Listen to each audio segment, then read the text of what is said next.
The topics and opinions expressed in the following show are solely those of the hosts and their guests and not those of W4CY Radio, its employees, or affiliates. We make no recommendations or endorsements for radio show programs, services, or products mentioned on air or on our web. No liability, explicit or implied, shall be extended to W4CY Radio or its employees or affiliates. Any questions or comments should be directed to those show hosts. Thank you for choosing W4CY Radio. Welcome to Life with Open Pages. We all have a purpose in life. Sometimes we just need a little motivation to point us in the right direction. This show is designed to help you create the life you were meant to live. I'm your host, Michelle Bannister. My goal is to motivate you to make simple life changes so you can experience a life with meaning, direction, love, and peace. Now let's start the show. Hello, and welcome to another episode of Life with Open Pages. Tonight, we're going to talk about how to keep Valentine's Day going. You know, Valentine's Day is a great way to celebrate the love and affection that couples have for each other. Still, it's just one day. Flowers fade, chocolates disappear. My guest, Chris Shaver, will explain how to understand the genuine differences that couples have that, left unnoticed, place couples on the hamster wheel of drama and discord. He will provide a research-proven way to stop fighting and restore love. Welcome to the show, Chris Shaver. Hi, Michelle. Hi, Chris. So happy to have you tonight. It's just great. I'm so happy to be here. Good. Can you go ahead and tell us about yourself and how you got started in what you're doing right now? Well, sure. My name is Chris Shaver, and I'm the founder of the Marriage Cure Program. And the Marriage Cure Program is actually a very simple way for a couple to understand the genuine differences. It uses an assessment that objectively identifies the behavioral differences between two people. And the way I got started was, if you'd seen me standing in the kitchen fighting with my wife in 2012, kind of screaming like an idiot, you'd probably think I would be the last person who would ever have come up with the Marriage Cure Program. But like everything, I got there honestly, and we had been, actually, my wife and I were high school sweethearts. And if you'd driven through Newtown Square, a little bedroom community of Philadelphia in 1971, you would have seen us walking down the street holding hands. And we dated through high school and got married after college, built a house together, had 3 kids, homeschooled. And for 27 years, we had a really wonderful marriage. And around that 27th year, I had a kind of a setback in a workplace relationship. And I ended up depressed. And that depression was very hard on me and very hard on my wife.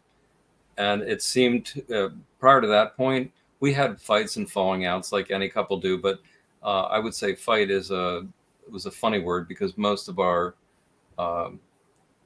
poor interactions really were kind of falling apart. They were quiet. We would go quiet for 3 or 4 days.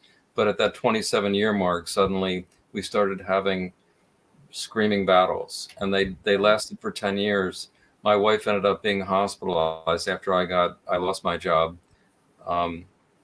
Coming out of it was a severe mental health crisis, and coming out of that, our relationship had fundamentally changed.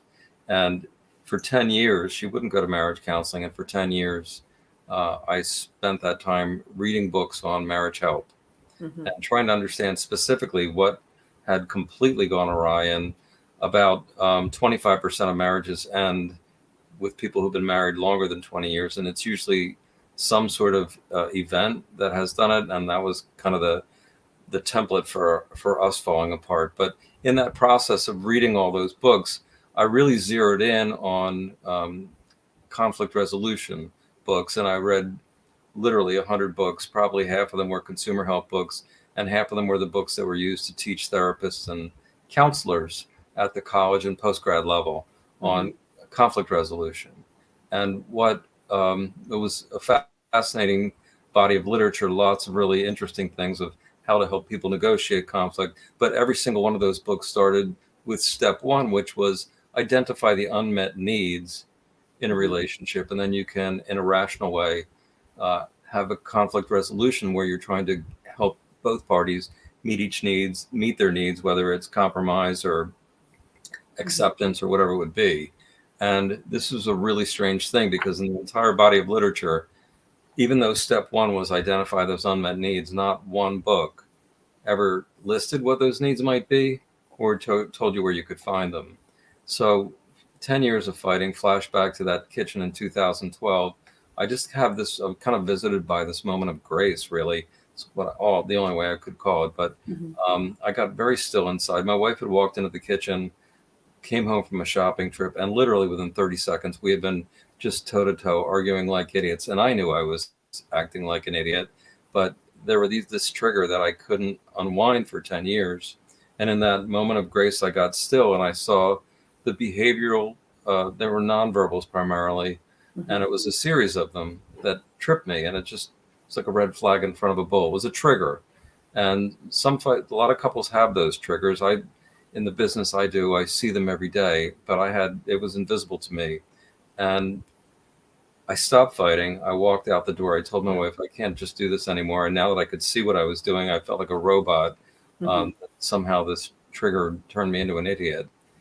And within 3 months, I'd actually found a friend's profile on LinkedIn that expressed such a profound level of self-awareness. I picked up the phone. I said, you obviously know something I don't know about human beings and what motivates us and who we are. Can you help me see that?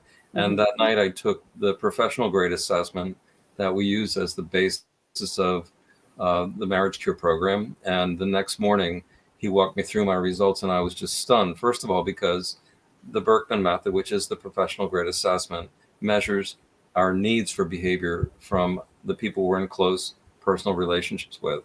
So there was it was the holy grail, if you would, that I had been looking for 10, really, it was an obsession at that point. The holy grail is probably not a bad metaphor for how I felt, because I could not only see what my needs were and how it impacted every single interaction I'd ever had in my life, really.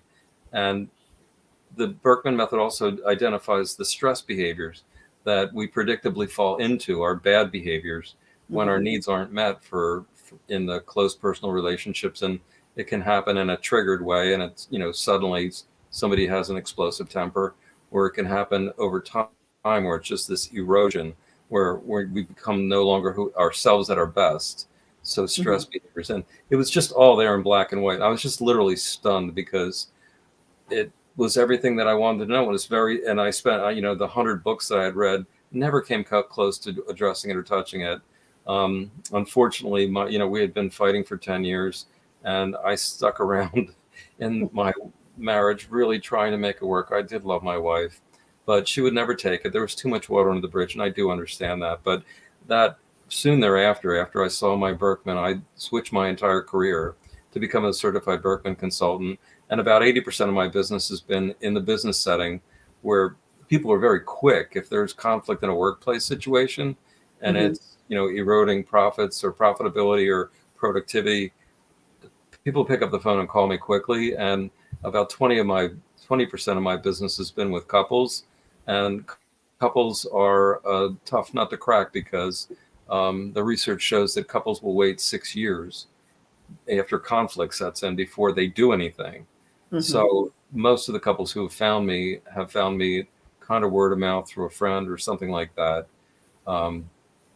But I sit at this inflection point with the Marriage Cure and this work that I do of helping people who are either going to get divorced or they're going to figure out these genuine differences that exist between them, these behavioral needs that they haven't figured out and don't understand. And boy, there's lots of reasons why they can't understand those genuine differences. Sure. Wow, that's interesting. So tell me, when we talk about unmet needs, I could see where, couples could have unmet needs, but maybe be really reluctant to talk about them in fear of either hurting somebody's feelings or upsetting them or setting them off, like you say, a trigger. But yet in the workplace, man, we're the first ones to say, this isn't happening for me, and this isn't going for me, and this isn't good, and this is what I need. So why do you think the difference? Is it a a portion of being invested more in one place than the other? That's an excellent question. Um, I think in workplace settings, why are we more free to speak our mind in workplace settings? I'm not sure that's true, but it must be true for you that you said it. Mm-hmm. Can you expand on that maybe a little bit, like how that was true for you? Yes. A lot of times I found myself, if, for instance, I've had to leave early recently because we finished early. And I spoke right up and said, wait a minute, I don't want to leave. I don't want to do without the pay. I'm a full-time employee, and that's what I want to do. So I had no problem voicing, that need, that unmet need of time. Whereas when I was married before, if there was a problem or I didn't feel like I was getting enough attention, I wasn't the first one to say, I'm not getting enough attention. Yeah, I now I understand. And so at work, you have a clear need that's expressing itself right there, which is uh, a workplace relationship with your employer is revolves around fair pay for your time, Mm-hmm. and you committed your time to that. And your need in that sense is what's in it for me here is I want what I've contracted for or what I've agreed upon. So it's a very clear need, and it's a very kind of black and white situation. Like I'm going to go home and I've just wasted half my day or whatever that would be, right? Mm-hmm. Mm-hmm. And our needs actually are situational and conditional. In some cases, some of our needs are quite clear. Some of and in certain situations they can be quite clear, like you just expressed, like this doesn't work for me. But in a marriage relationship, I think there's a longer term views that actually create some of that situational logic. You would say, well, he or she is they're just having a bad day. I'm just going to keep my mouth shut today. This too Mm-hmm. shall pass. Mm-hmm. But I also see that and that situational conditional logic is actually, boy, how do I say this? So there was a couple that I worked with, and the wife once a week for 24 years, she would come home from work. It was like she was fairly um, highly placed, like a vice president in a company, and she worked with a difficult group of senior managers. And some days were better than others. Some days people really tripped her trigger. But she would come home and want to talk about it. But somehow once a week, a situation would really get under her skin and she wouldn't want to talk about it. Okay. Now, she was quite indirect with her husband when she didn't want to talk about it. And she felt she was giving nonverbal cues that he should pick up on. But he just talked about it the same way he did every other day. He didn't pick up on the nonverbal cues. Mm-hmm. And she would go to her bedroom once a week and lock herself in overnight. Oh, wow. So you're looking there at somebody who something internally has happened, some situation at work that she really doesn't want to talk about, that really got under her skin, but she's only giving it. And when we did the assessment and looked at it, the both of them had very big aha moments because she felt clear that the nonverbal signals she was giving to her husband, and when she described them, maybe if he were a more sensitive person, he would have picked them up. Mm-hmm. But, Right. but they were nonverbals and they were quite quiet. She would just turn her head. Oh. If she literally would just turn her head and turn back, and she felt she was communicating clearly, and he should know what that meant. And he had no clue. Yeah. And so it really, I mean, there some of the things that I do are very. I had a client who used to say it's almost like magic because you come in and you pick up on this little thing, but it has to be there. It's shown in these numbers that I'm looking at. Her scores on the scale is actually it's a scale that Berkman calls self-consciousness, which is a very odd name because the low end of the scale are people who are direct and who need direct from other people in a close personal relationship. And the high end of the scale expresses people who are much more sensitive. And that underlying sensitivity can have lots of like dimensions to it, pieces. And some days more sensitive than others, some topics more sensitive than others. With my ex-wife, she used to say, you can say these things to me if it's just me and my mother in the room. But if it's me and my mother and this sister, you can't say it. But if it's me and my mother and my other sister, you can still say it. Oh, wow. Right? So all this conditional logic applies. And you're supposed to keep up as a spouse. And so some of what I'm hearing you say relates to, some of your conditional logic could be, it's just, I'm picking up a vibe. I know I shouldn't say anything right now. It's just going to end badly. Some of your conditional logic could actually be, you're quite sensitive and you're sensitive to, other people. And maybe you have that same sensitivity yourself. Maybe your need is the same. So in a close personal relationship with your spouse, that is just the way that you interact. Right. But it could also be that with your spouse, if you were in a money situation, because you might have a very clear need around needing to get what's coming to you, and having a bottom line. And so in a situation that maybe revolves around money, you might be quite blunt, but it does depend on your needs and how they're defined, and whether it's a pure logic or whether there's a situational and a conditional logic. Does that make sense? It does. It does. Now, you mentioned genuine differences earlier when you were talking. They say that opposites attract. So how do you explain genuine differences when maybe we're supposed to be opposite? Yeah, I think it's vive la différence, right? The opposites do attract. Opposites can be exciting. But the truth is, depending on the way that I look at Berkman measures 9 behaviors and 9 needs for behaviors. Berkman also measures 10 interests. And then there's 5 scores that they call attitudinal. If I look at all of them, what I'm looking at is really 23 pairs of opposing, you could really call them opposing behaviors. So imagine that there's measurable, concrete, highly valid, stable over time, 23 pairs of opposing forces, behaviors inside of a relationship. So what I see typically, and what I saw in my own marriage was, when everything kind of changed, it was one behavior that really was tripping us up. And,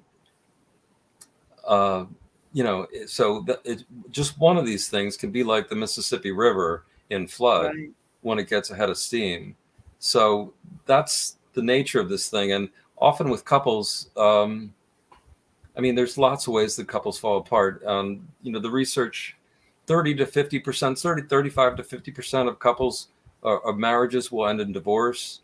The marriage rate has gone down dramatically, and then the divorce rate has declined, not at pace with, but it's a pretty hefty number. And there's like 60 million married couples in the U.S. today. So somewhere between 20 and 30 million of those couples are going to fall apart. Wow. So what you're looking at are people who are unable to navigate on some level. And it can be over time. It can be like, if you get a grain of sand in your sock, you can walk down the block and then you take it out when you get there and you're fine. But try and do that for 20 years. Right. And then the other part is couples who marry young, before the age of 21, about half of those couples will end in divorce pretty reliably, because personality doesn't really calcify till about the age of 24. So you could get married at 21, have kids in your 20s, go through those child rearing years where you're just, both of you are sacrificing self and your needs just to, keep the wheels on the bus and the household rolling and the kids going to sports. And then you get to the other side of your child rearing years, and you're looking at each other and you're fundamentally different people than when you got married. And so now you really do have to navigate some differences that you didn't expect to be there. And there's all this underlying assumption that, oh, I'm the same person, and, you should be the same person. Right. But meanwhile, maybe both of you are the same people. So personality is a complex thing. And these pairs of opposing forces, couples who can't get their arms around them really do struggle. And usually when they come to me, what happens in marriages where they can't navigate their differences. Mm-hmm. The psychological literature calls it attribution, which basically Wow. means they attribute the worst possible motives to the people who are giving them the behaviors that they don't want, that doesn't meet their needs. They're not recognizing the genuine differences between them both. They don't Right. have any language to navigate those differences. Okay. Yeah, actually, this is just a short story, but the language around these differences, and your story about being very direct with your employer about, hey, I'm here to make money. I'm here to do my job. We need to work while I'm here. But I had a couple who they had this problem around competitiveness, and the husband was much more competitive than the wife. The wife was very team oriented person. She didn't understand a competitive framework at all. And before the husband would take the assessment, he wanted to talk to me about it. And I was just talking to him about how sometimes we use the same exact words to mean different things. And it Mm-hmm. depends on our perspective. And perspective is driven by personality. And personality becomes the filter through which we see the world. But so we were just talking about teamwork. And he said, I think you're going to find when I take this assessment that I'm going to measure, extremely high on the teamwork scale. And I said, oh, well, let's give it a go. Yeah. So it came back.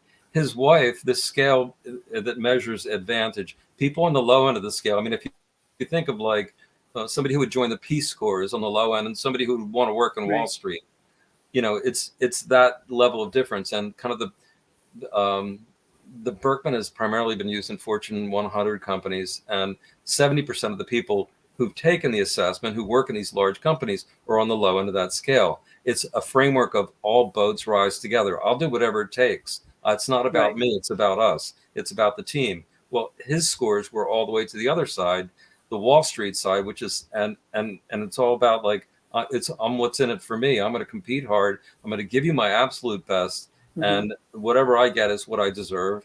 But that will make the team better. And he had grown up in team sports, and that was his framework. I'm going to compete like heck.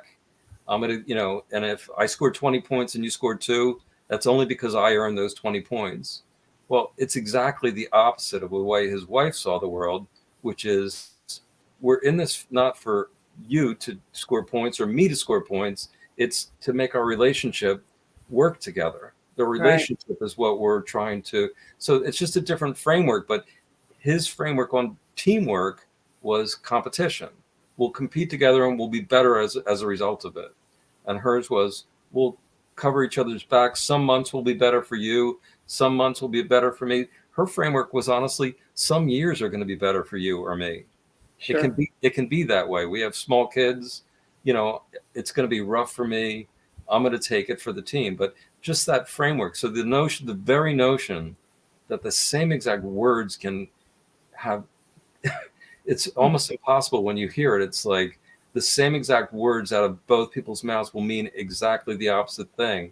So Yes. just getting them to the point where they can talk the same language, hear the words and the meaning that the words have, and have that be shared, that's a bridge.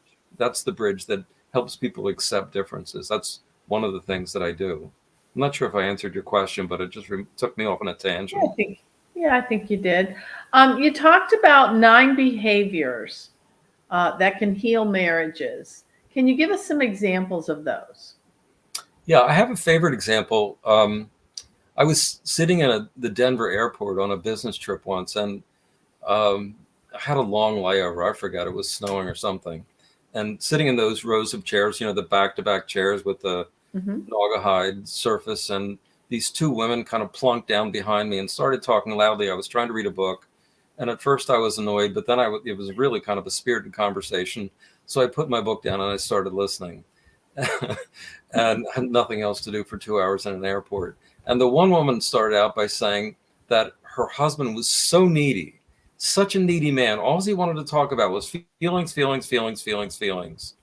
She was going to throttle him if she heard one more word about his feelings. And the other one, without missing a beat, said, yeah, I totally get it. My husband doesn't want to talk about feelings at all. It's like he's totally out of touch with himself. It's like talking to a stone wall. I can't get him to talk about it, to expose me anything what he's thinking or feeling about. And then Mhm. there was this brief kind of moment in between when they both realized they think that they were saying the exact opposite thing, Oh, where they agreed that husbands were the problem. Um, like good friends will do. They were just trying to support each other, but sure.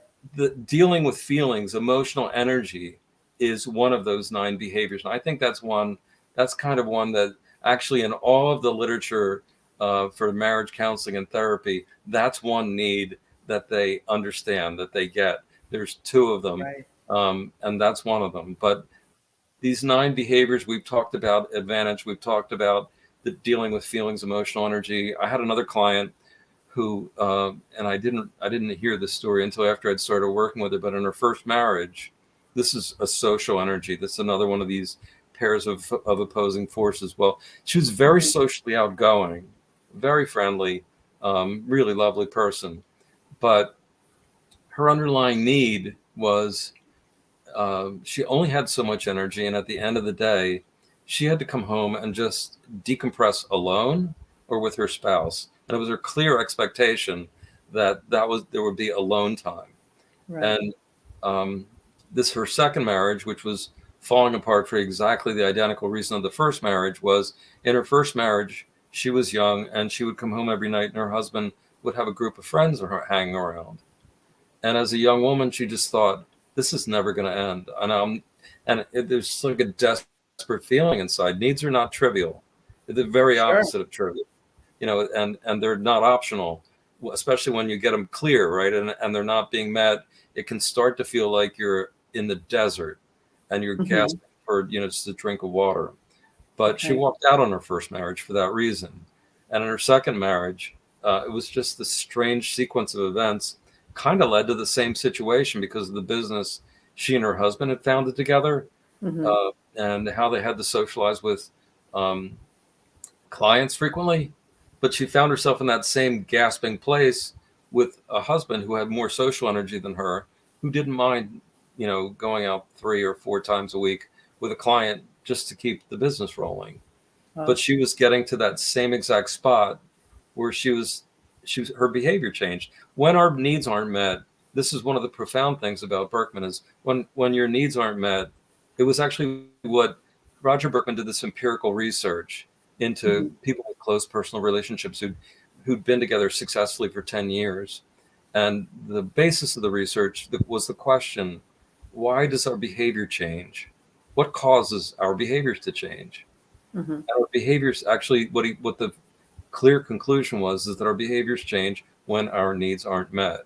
And our behaviors change to become what Berkman kind of charitably calls stress behaviors, which I would call stressed out behaviors. And Right. frequently to most of my clients, what I call them are relationship ending behaviors. Because while we go into stress behavior, there's no blinking light that says, hey, stress behavior, stop, you're going to be wildly misinterpreted. And the people who are receiving those stress behaviors are starting to think, you're a jerk, you're an idiot, why are you treating me like this? Whereas somewhere inside of our heads, we're thinking, this is a clear signal that you shouldn't be doing this to me. But because Right. nobody knows these tensions of opposites, most couples like that, like the wife who would turn her head and assume that she had made a clear communication, we were not trained as kids to ever enunciate our needs clearly. In Right. fact, just the opposite. We're usually told to shut up and meet the needs of our caretakers, Sure. and to do otherwise is often interpreted as being rude or disrespectful. So it's this sort of perfect cycle to create these uh, balled up adult human beings who need something, but it's almost like I kind of heard that in your question about in a relationship, like you don't say certain things. Right. It's I don't enunciate my needs because in the past when I've done that, it hasn't gone well, Mm. right? And so actually what I teach is once I laid needs out in front of people, I teach a process called negotiating like adults. And it starts with acknowledging that something has landed hard or triggered you. It's just acknowledging there's a need there. And the need, you only know that you have a need when it's not met. Most frequently, you only know you have it when it's not met, and something lands hard or hits you wrong, or you say like, "Do you want to rephrase that?" Right? Right. And so you just say, "Oh, I've been triggered," and then you discuss like, "This was the trigger, this was the behavior." And then, so it's called negotiating like adults, and adults is an acronym. So you acknowledge it, you discuss it, you understand the basis of it, and it can be that situational and conditional logic. Mm-hmm. And then you launch a new behavior. Now that you see these opposing forces, you say like, "Oh, that didn't work. So in this case, you'd rather have me treat you this way." Yeah, that's how I'd like to do it. Well, how does that work? Let's try it. You launch new ones, and then you just try them out, give them some time. And then you settle whatever differences kicked up the need in the first place, whether you want to buy a minivan or a Porsche. I don't know what people fight about. Save money for kids' college or take a nice vacation. Right. But it's those issues are the surface, it's the veneer, it's how we treat each other when we disagree and start to get into it. That's the real crux of what makes those fights never end. Okay. But yeah, it's just another example, I guess, of these 9 behaviors. I went all the way through the social energy, emotional energy, physical energy is a big one. Mm-hmm. One member of the couple what comes with a lot of physical energy is also the need to make decisions quickly. So people who are high energy are usually like, bang, bang, bang, let's make a decision to move on. And people who are low physical energy are usually putting thought energy into a decision and typically take longer. But that thought and energy component, the way they interrelate together, these things don't occur in a vacuum. They're always, it's things moving, all these moving parts. But I had a client, a couple who were clients, and they didn't get hung up over this. It was interesting how they now negotiated, but the husband was a foodie, excuse me, and loved to think about 5 or 6 different menus he could have every night for dinner. I mean, creative guy, and just loved Mm-hmm. talking about food, think about it. And his wife, her need for thought, she needed to be instantly decisive. So quite literally, when he would go into his, we could do this or this or this or this or this, her skin would be crawling. And she finally, this was not the reason they came to me. This was quite interesting how, normal couples who can navigate this space do it. Mm-hmm. She said, "You're making me nuts. Every single night of my life, you are making me hate to come to dinner with you." She said, "Here's what you're going to do. You're going to narrow it down to 2 choices. Give me those 2 choices and I will decide instantly." which was her need, right? It's like, I don't want to think about dinner endlessly. So it's these forces, and people who can't see them, even like with the remote control, there's something that Berkman measures called restlessness. Mm-hmm. It's the way the mind bounces or doesn't bounce. People are low on the scale, very concentrative. I'm lower on that scale. I can give me something to work on, and I can, for 3 to 5 hours, or even a whole day, I can sit down, maybe get up for lunch and come back and spend a whole day. And I used to work with a guy who he would have, at the end of the day, he would have over 400 windows open on his internet programs, and he would break computers because his mind changed every 30 seconds, like clockwork. Wow. He said, and he self-described as saying, "I have the attention span of a young mouse." So this is what's going on with couples. You think it's like, oh, they couldn't make up their mind about a minivan. It's really not that. That's not really where the rubber meets the road at all. It's these personality clashes, these personality differences. Sure. That's very interesting. We're going to take a quick commercial break and we'll be right back. Do you have a project or service that you want the world to know about? Or would you like to have your business or project highlighted during the show to a wide audience? If you would like to be a guest or sponsor of the show, please contact us at info@openpagespublishing.com. That's info@openpagespublishing.com. Okay, we're back. So Chris, we know your website is marriagecure.com. Is there another way to contact you? Well, you can go to marriagecure.com. I put together a webinar that actually kind of walks people through what it is I do and how I do it. And if you watch that webinar, at the end of the webinar, you can reach out and contact me, and I'll give you 1 hour free consult so you can kind of understand where you are in that cycle of do we need help? Would this work for us? But it's a 1 hour free consultation. Or you could email me at chris@marriagecure.com. My preference, I think, might be that you look at the webinar first. It's an hour of what we would likely cover on the phone. And I think the conversation that we'd have by phone would be probably much more productive if you had looked at it first. I've spent like a lot of time answering. It's really like the frequently asked questions that people will come to me with. And I think, the number one on that list is really, do we need help? Which is a strange question, because people know they need help. I think there's maybe a stigma to seeking help for your marriage that's in trouble. But thank you for asking. Yeah, chris@marriagecure.com, or go to the Marriage Cure and watch the webinar and then reach out to me. Great. So I also know that you've written a book, or you're in the process of writing a book. Tell us about that. Yeah, the book is called Marriage Cure, remarkably enough, a proven way to heal your love.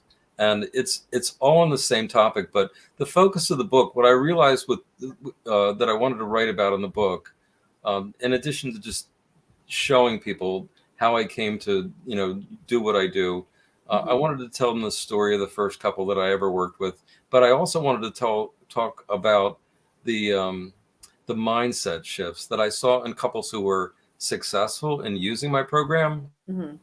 And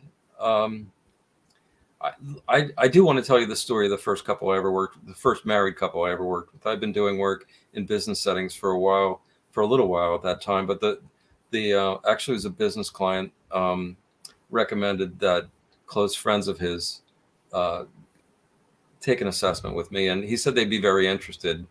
But so it was a beautiful day. Like all these dark stories, it was a beautiful day. There was no clouds, but it was a beautiful day. I'm standing on my deck as the sun is just streaming down the deck. I just remember it was this glorious October day in Pennsylvania, and the phone rings and I go in, and I'm thinking I'm going to be talking to these curiosity seekers, and the people who answered that phone were just tense and terse and really tightly wound. And I had done conflict resolution in business settings quite a bit at that point, and I knew people who were in conflict when they walked head on into me, and that was that couple. I barely got anything out of them, and we just kind of dove into the assessment.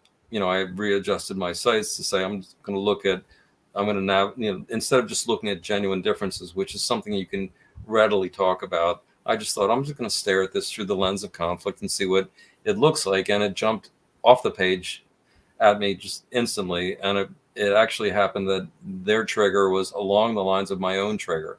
So it was just a very easy one for me. But what I told them was, you have this assessment where y'all are going to have burned down the marriage fights, and they're going to happen at the drop of a hat in ways that you won't understand, because there are hair triggers here that are just that subtle that you might not ever see them. You might go your entire life and not see them, and just, be responding to these things.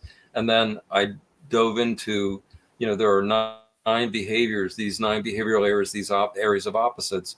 But in all cases, there's one side of these opposing behaviors. One side is what you need. I call those the behaviors that heal. And once you identify them in your relationship, you're on your way to, no longer doing the things that trigger. You become aware of the trigger. You stop doing the triggers. You offer the other behavior. And then I walked them through my negotiate like adults technique, and just kind of packed all that into 2 hours. It can take longer. It can take 8 hours, depending on the couple. But just jammed it in because it was a one-time thing. And at the end of it, I just said, I really don't know who you all are. You haven't given me much information, but I'm curious. You're the first married couple I've ever worked with. Can you tell me what you thought? And they were both quiet for a long time, which was a little nerve-wracking. And then the husband said, Chris, I don't know if you know it or not, but I'm a marriage counselor, and I have a thriving marriage counseling practice, which I've had for over 18 years. And my wife and I have taken over 200 hours of marriage counseling together. Wow. And so I was like, okay, alrighty then. So what did you think? And he said, I have to tell you, this was like getting 20 years of marriage counseling in a box, except you've shown us what we've been unable to see in 200 hours of marriage counseling. And that 200 hours is really because I'm a marriage counselor and I walk us through all these processes. And for 20 years, we've been looking. He said, you've shown us what we've been unable to see in 20 years. Wow. And yeah, and I got it because was the same feeling I had when I saw my results. It's profound. It's like it's seeing self for the first time. And I asked his wife the same question, and she just said it was profoundly helpful. I'm just like speechless. But even at the end of that, I was kind of okay, would it help, right? I mean, that's ultimately what you want to know. Is it's great to see, but sometimes just seeing isn't enough. Is it helpful that the tools you've been given to manage the situation now that you can see it? And I Mhm. actually got a phone call 6 months later from the wife. Really, these two lovely people, and they said this information has stopped the kind of burn down the marriage, throw the kitchen sink at each other, screaming battles. And we do have the tools now. And this was a couple pretty readily primed for it. They've been looking for 20 years. Wow. I guess the same way I had been looking for 10 years in my own Yes. marriage. So yeah, it was really moving. It was really like that gave me a lot of energy to know that this was something that I could do and bring to people. And in the book, what I do is because I think this first couple kind of embodied it, is one of the mindset shifts that the couples who work with successfully with me, I see Mhm. it I see it all the time. There's an emotion, there's an intellectual curiosity, there's even this emotional curiosity. But Right. curiosity is this driving force. Here's a couple they were married 30 years, fighting 20, and they still had this curiosity, wanted to know. We're still, trying to figure out how to make it work. They loved each other. Like love is meaningful. And Yes. it's a powerful force that, for 20 years that you're trying to make it work. And that curiosity is such a big thing. So it's part of what when people call me for the free consult, I really do want to hear it. Is it there? Because I've had other couples.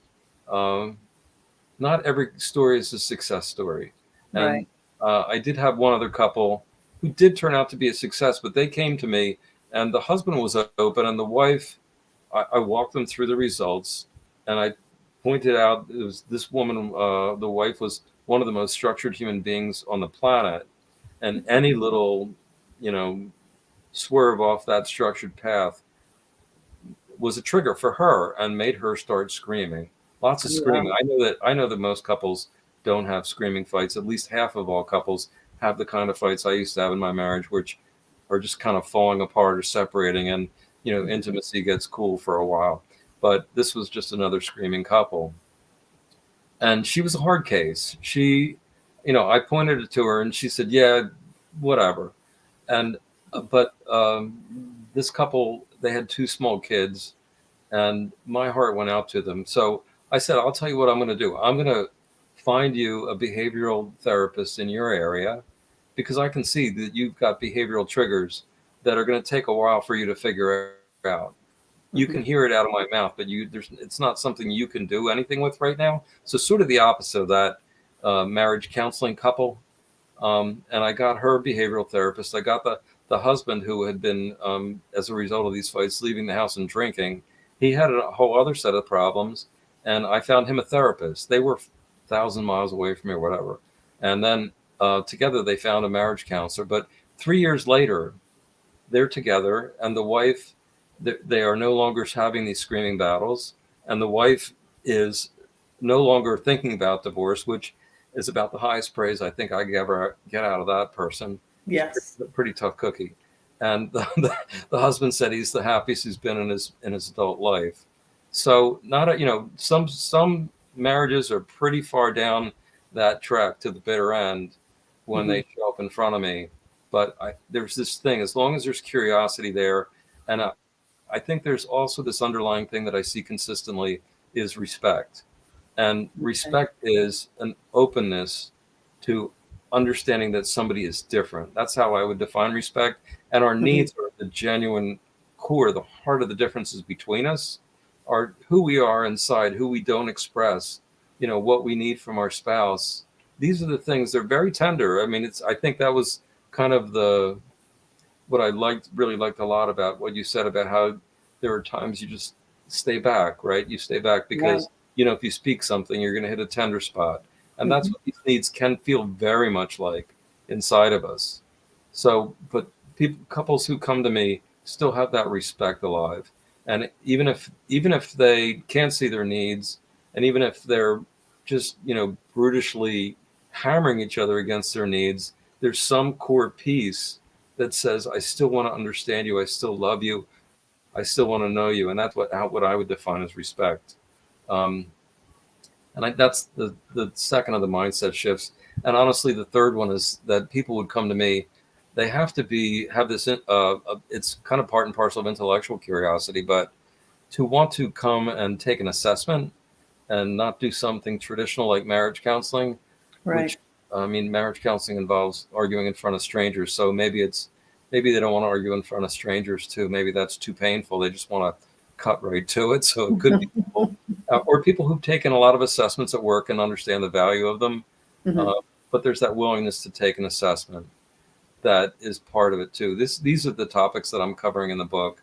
And ultimately it's people who value education, people who understand that most of marriage counseling, 80% of marriage counseling is really couple education. And 80% of that 80% is actually couple education about your specific relationship.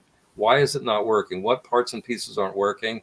And because marriage counselors aren't trained, none of their books define those needs.